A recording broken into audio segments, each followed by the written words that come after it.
Síguenos en las redes sociales, Instagram, Twitter, Facebook, LinkedIn, como @Divoxradio.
Ser diferentes es ser el primer banco en Chile en contar con un API Market y el único latinoamericano en aparecer en el Open Banking Monitor Innopay, para que nuestros partners puedan desarrollar productos y soluciones, donde podrás llevar productos BCI a tu web o app. ¿Quieres ser parte? Entra ahora a apimarket.bci.cl. BCI, seamos diferentes.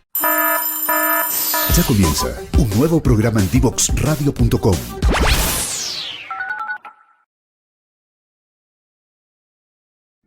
Síguenos en las redes sociales, Instagram, Twitter, Facebook, LinkedIn, como @Divoxradio. Y seguimos entusiasmados aquí conversando sobre influenza. Vamos a hacer un pequeño recuerdo de la primera parte en que dijimos que el virus influenza produce una enfermedad que es de preocupación de salud pública, porque es un virus principalmente epidémico. ¿Qué significa eso? Que se distribuye rápidamente en la comunidad, que necesita dosis pequeñas para infectar a las personas, que es muy de muy fácil adquisición porque es por la vía respiratoria si es que uno no la tiene protegida, y que tiene una morbimortalidad, o sea que tiene posibilidades de producir enfermedad y muerte en personas que tengan algún factor de riesgo, como por ejemplo niños prematuros, personas que tengan enfermedades crónicas, personas que fumen, y cuya prevalencia, voy a repetirlo porque quiero que la gente lo tenga clarísimo, de cada 100 personas que vivan en este país, 10 van a tener influenza esta temporada. De cada 20 millones de chilenos o de personas que vivan en este país, 2 millones van a tener cierta enfermedad. Así es que no es menor de lo que estamos hablando, es algo que cualquiera de nosotros va a tener. Ahora, ¿cómo les explico esto bien en sencillo? Esta es una enfermedad que cuando la autoridad diga, se han identificado tantos virus esta semana, ¿en qué creen ustedes que se ha identificado ese virus? En las personas que llegan a los servicios de urgencia y que quedan hospitalizadas y que se les toma una muestra, un hisopado nasal, se le toma una PCR, se le toma un panel viral, ¿cierto?, para identificar el germen.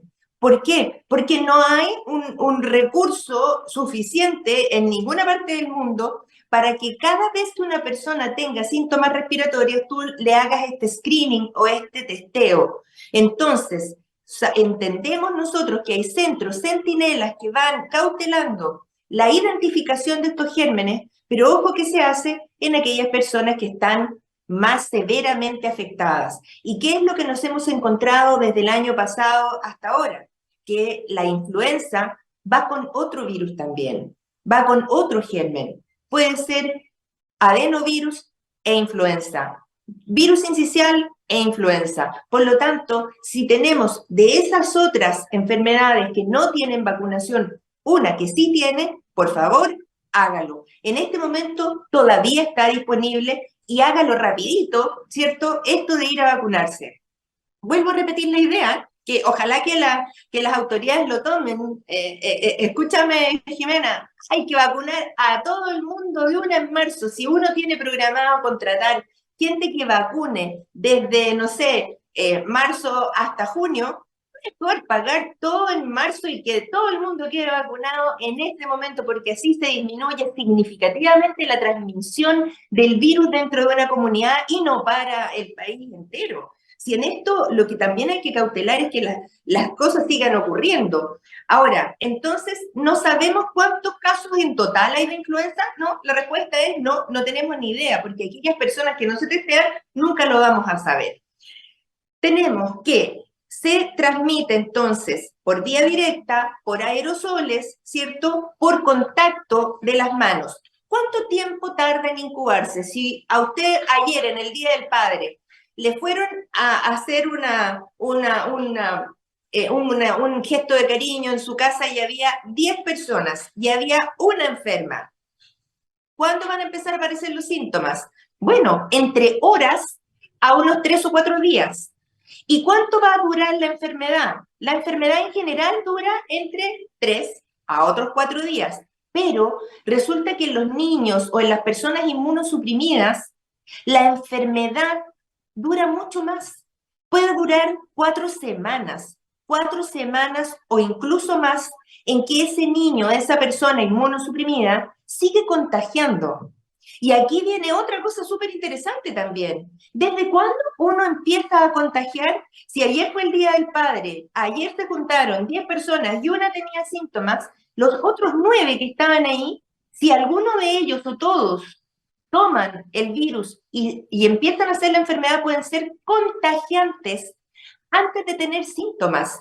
Un día antes de tener síntomas, tú ya puedes ir contagiando a la gente. Entonces, por eso también es importante la solidaridad entre las personas de informar a quienes han estado contigo, oye, sabes que me siento súper mal, tengo dolor de cabeza, tengo fiebre, me duele la espalda, parece que tengo una influenza, para que los demás también tomen sus precauciones, porque si esas otras personas tienen un lactante en la casa, aunque lo hayan dejado en la casa responsablemente y no lo hayan sacado, también pueden ser agentes que lo transmitan.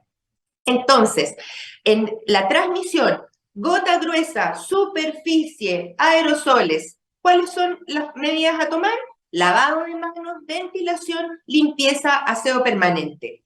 ¿Cuáles son los síntomas de la influenza típica, de la gripe típica, que no es lo mismo que el resfrío? El resfrío común se da por un virus que se llama rinovirus u otros, pero que es mucho más benigno en el sentido de que te produce romadizo, un poquito de sensación de malestar, algo de fiebre, pero sería, y se pasa solo. La influenza es eso, más que te atropelló un tren, o sea, te sientes súper mal, hay 2 días en que no puedes ni levantarte de la cama, mucho dolor de cabeza, dolor de espalda, como una plancha en la espalda, fiebre alta. Secreción nasal, síntomas oculares y en los niños síntomas gastrointestinales, náuseas o vómitos. Si su niño está con fiebre, no lo mande al jardín. Si su niño está con náuseas o con vómitos, no lo mande al jardín, no lo mande al colegio. ¿Por qué? Porque si el niño vomita, no solo no va a ser capaz de ingerir la cantidad de líquido que necesite, que es más cuando tiene fiebre, sino que se va a deshidratar rápidamente. Y en esto, la cantidad de líquido adecuada en un ser humano, ¿cierto? Adulto, son 2 litros de líquido al día. ¿Líquido? ¿Qué líquido? El que sea. Si quiere, toma agua de limón, un tecito, líquido, agua mineral, agua de la llave. 2 litros es lo indicado. Ahora, ¿cuáles son las enfermedades que pueden ser una complicación de la influenza? Y aquí nuevamente hago la diferencia. La influenza como enfermedad que le va a dar al 10% de la población, a muchos les va a dar en forma sintomática, ni se van a enterar que tuvieron influenza. Ojalá sea así, pero esas personas igual contagian. Ojo con eso. Pero ¿quiénes son las personas que van a tener alguna complicación debido a la influenza? Aquellas que, porque esta inflamación no deja que el aparato respiratorio se defienda, van a sobreinfectarse con una neumonía, por ejemplo, por neumococo, ¿cierto? Que es la neumonía que conocíamos antes y que mataba a la gente a los 50 años cuando yo nací. Entonces, neumonía bacteriana, sinusitis, otitis, laringotraqueitis, la ronquera, la disfonía, la dificultad, ¿cierto? Conjuntivitis, o sea, básicamente la afectación de la vía aérea respiratoria alta, porque es la misma mucosa. No hay diferencias geográficas estrictas que digan que si uno tiene otitis no va a tener compromiso más bajo. Entonces, tenemos que ser capaces de entender que las complicaciones pueden salir del aparato respiratorio y afectar también al corazón, como una miocarditis o una miositis. Pueden afectar al riñón, pueden afectar al cerebro, al sistema nervioso, pueden afectar al sistema gastrointestinal. En fin, podemos tener toda clase de manifestaciones de encefalopatía, o sea, de trastorno de la cognición, de la memoria, del reconocimiento, y esas son manifestaciones de gravedad en niños o en adultos. Si una persona adulta está somnolienta, no despierta a la reacción, tiene movimientos involuntarios, habla cosas deliriosas, no reconoce, esa es una manifestación de gravedad, llévela al servicio de urgencia. Pero no lo lleve solo porque tiene un poquito de secreción nasal o porque tuvo 37,5 de temperatura. Porque ahí sí que en los servicios de urgencia, donde confluyen personas que tienen diferentes virus, son el motivo, ¿cierto?, de recontagio con otro tipo de virus. Ahora, ¿cuáles son las clasificaciones? ¿Qué es lo que nosotros sabemos? Que un caso sospechoso o que se llama flu-like o parecido a la influenza o caso sospechoso de influenza es aquella persona que tiene síntomas y que eventualmente tuvo contacto con una persona que estaba también enferma. Yo en la consulta he preguntado varias veces a las personas que llegan enfermas, ¿usted tuvo contacto con alguien con influenza? Sí, me dice, toma el curso de mi hijo. Pero ¿a alguno le hicieron el diagnóstico realmente con confirmación? No, a nadie. Entonces aquí la recomendación es la siguiente. Al menos una persona del grupo familiar o alguna de las personas, sobre todo aquellas de más vulnerabilidad y de mayor riesgo, si la persona es diabética, hipertensa, tiene enfermedades que requieran corticoides, si tiene un cáncer, si tiene una cardiopatía, esas personas son las que tienen recomendación de hacer la identificación viral. ¿Por qué? Porque eventualmente si logramos entender y lo pillamos en una primera fase de la enfermedad por influenza, se le puede dar antivirales específicos, como el oseltamivir, por ejemplo, que disminuye el número de días en que se replica el virus, disminuye la sintomatología, pero si es muy tardío, no va a tener indicación. Entonces, caso sospechoso. Caso probable. Caso probable es aquel caso en que la sintomatología es bien clara, como ya le hemos dicho, pero además tuvo contacto con alguien que está confirmado. No sospechoso, sino que confirmado. O sea, si yo tengo un examen que dice panel viral, virus influenza A positivo, y yo tengo síntomas, ese es un caso probable. Y caso confirmado es evidentemente aquel en que yo me tomé un hisopado nasal y se le hizo una PCR y salió positivo para la influenza. ¿Qué exámenes se recomiendan hacer? Bueno, evidentemente no a todo el mundo le vamos a hacer exámenes de laboratorio complementarios, pero si uno ausculta a una persona y esa persona tiene manifestaciones de obstrucción bronquial, o sea, se le escucha la respiración, tiene sibilancias, le silba el pecho, tiene dificultad respiratoria y por eso que yo desnudo a las personas para mirar si se les hunden las costillas, cómo están respirando, si tiene que usar la musculatura del cuello, del abdomen para poder sostener la respiración, eso, la única forma de hacerlo es mirándolo, ¿cierto? Y auscultándolo con un fonendoscopio directamente en sus pulmones. No se ha inventado, por desgracia todavía, esta semiología fina que uno pudiera hacer a través de la telemedicina, que uno puede hacerlo, pero la primera vez siempre tiene que examinar a su paciente y conocerlo. Y bueno, cuando hay signos de requerimiento de hospitalizar a una persona, eso se hace cuando uno llega al servicio de urgencia y hay una enfermera, un médico, un personal capacitado para hacer lo que se llama triage. El triage es la categorización de gravedad de las personas. Y aquí Desgraciadamente, muchas veces se piensa que las personas se tienen que atender como por orden de llegada, así como si fuera la fila a un banco, y eso no es exactamente así porque en la medicina se tiene que atender primero a la persona que tiene dolor al pecho, dificultad respiratoria, crisis hipertensiva, que tiene alguna manifestación de falta de oxigenación como los labios azulados, palidez, ¿cierto?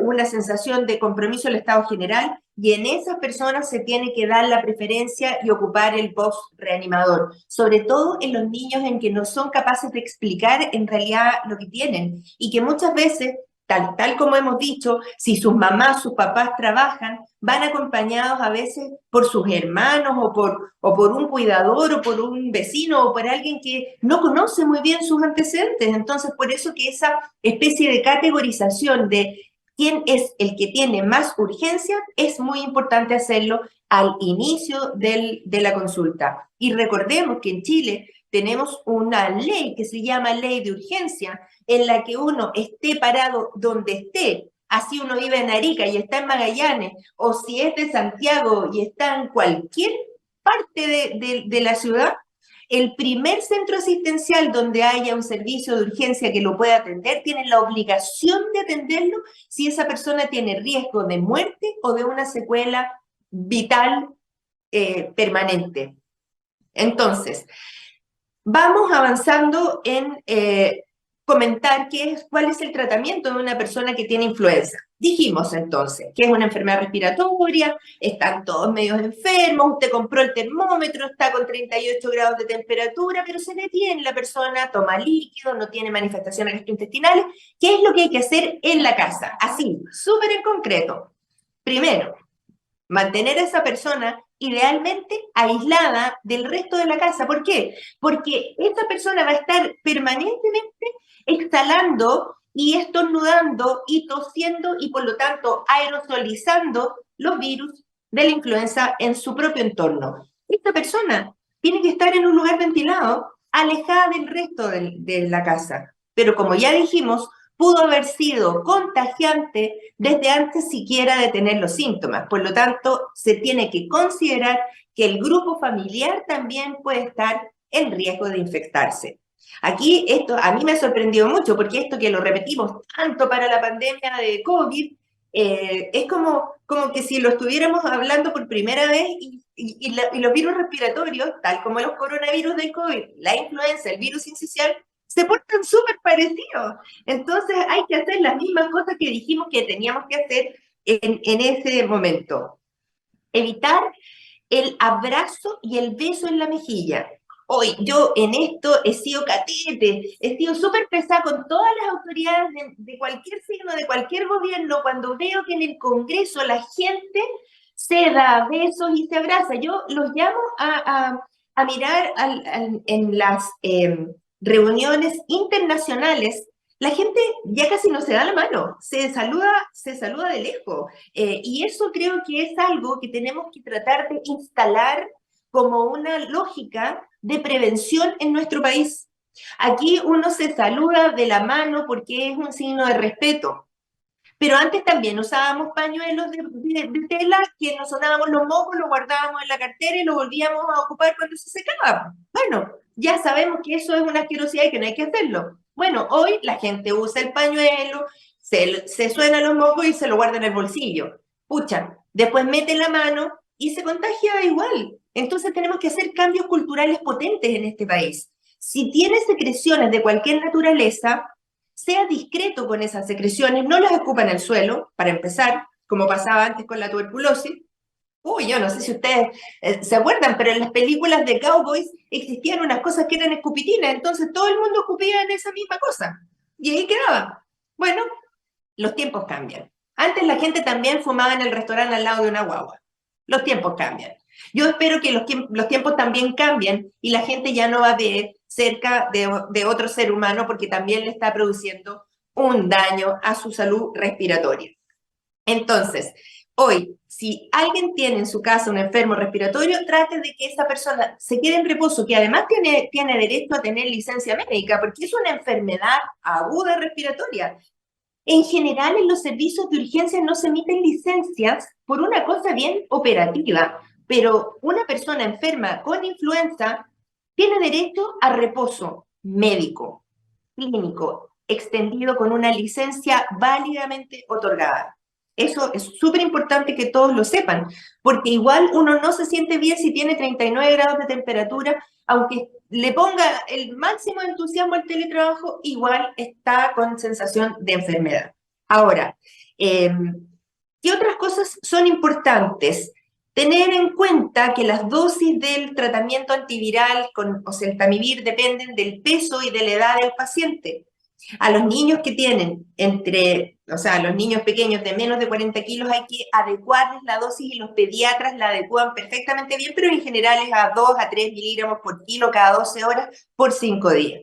Esto no puede ser autoprescrito, porque esto es con receta médica, como todos los antibióticos y antivirales en este país, para evitar justamente que haya después resistencia antibiótica. Entonces, ahora, ya estamos como en tierra derecha en el sentido de que ya sabemos qué es la enfermedad, cómo se transmite. Si pudiera quedarse en la casa la mamá con los hijos y evitar como que salieran durante las vacaciones de invierno, sería súper bueno, pero también tenemos que entender que las vacaciones de invierno son una pausa familiar que tienen que compartir las personas y ahí tenemos que decir que la vida sigue. Y si usted va a salir y ya tenía programado salir, qué sé yo, con sus mejores amigos, con los compadres, con los hijos de los compadres, siga estas mismas instrucciones en forma estricta. Salgan todos juntos, pero salgan y lávense las manos, lleve doble jabón, todos los pañuelos desechables que necesiten, lávenle la cara a los niños, enséñeles a lavarse las manos frecuentemente y que no se besuqueen cuando tengan los moquitos de la nariz, porque eso sí que es una cosa importante. Otras cosas que me han preguntado, y ya vamos avanzando probablemente en despejar muchas dudas, es qué tipo de calefacción es la recomendable en este tiempo cuando tenemos una disponibilidad limitada, ¿cierto? Muchas veces de recursos. A veces podemos, primero que nada, nadie en Santiago ni en muchas otras partes de Chile puede ocupar chimenea, por ejemplo. Yo vivo en una casa con chimenea que jamás, nunca pudimos prender porque eso también está contaminando el ambiente.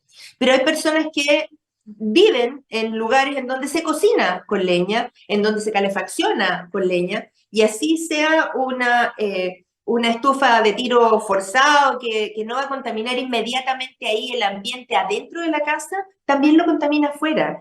Y ya hace como 20 años el doctor Manuel Oyarzún, un gran broncopulmonar, académico, científico, había demostrado que hay un exceso de mortalidad en enfermos respiratorios y cardiológicos, digamos, simplemente por el hecho de la contaminación ambiental. Porque la contaminación ambiental, así como el tabaco, también inhabilitan al sistema respiratorio para poder defenderse. 4.000 personas al año pierden la vida en forma acelerada, en forma injustificada, porque reciben un ambiente que es contaminado. Entonces tenemos esta necesidad hoy día de ir educando, y yo demasiado contenta aquí desde Salud para Todos en Devox Radio con la asistencia de Bonnie, Arnaldo, Boris en un proyecto que ha sido maravilloso, que ya tiene 3 años, no puedo creerlo. Ha sido una experiencia maravillosa poder compartir con ustedes todas estas cosas que yo podría seguir hablando 2 horas seguidas, pero ya vamos a tener que ir cerrando. Les doy a todos un abrazo. Me tomé estas 2 programas especiales de puro patoa nomás, porque sentía que tenía que decir estas cosas y les agradezco la sintonía. Compartan este programa. Nuestros programas quedan en todas las plataformas de internet. Vamos, Connie, contándome cuáles son todas esas plataformas: Instagram, Twitter, YouTube, Facebook, LinkedIn, Spotify,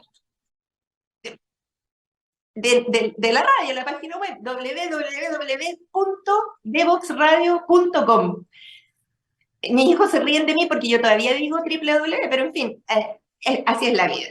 les quiero invitar a contarnos cuáles son sus inquietudes de salud y bienestar. Ya para el próximo programa me saco el delantal, sigo entrevistando ciertas personas, pero cuéntenme, ¿cuáles son sus inquietudes? ¿A quién quieren escuchar en este espacio que es Salud para Todos? Nos vemos en el próximo programa.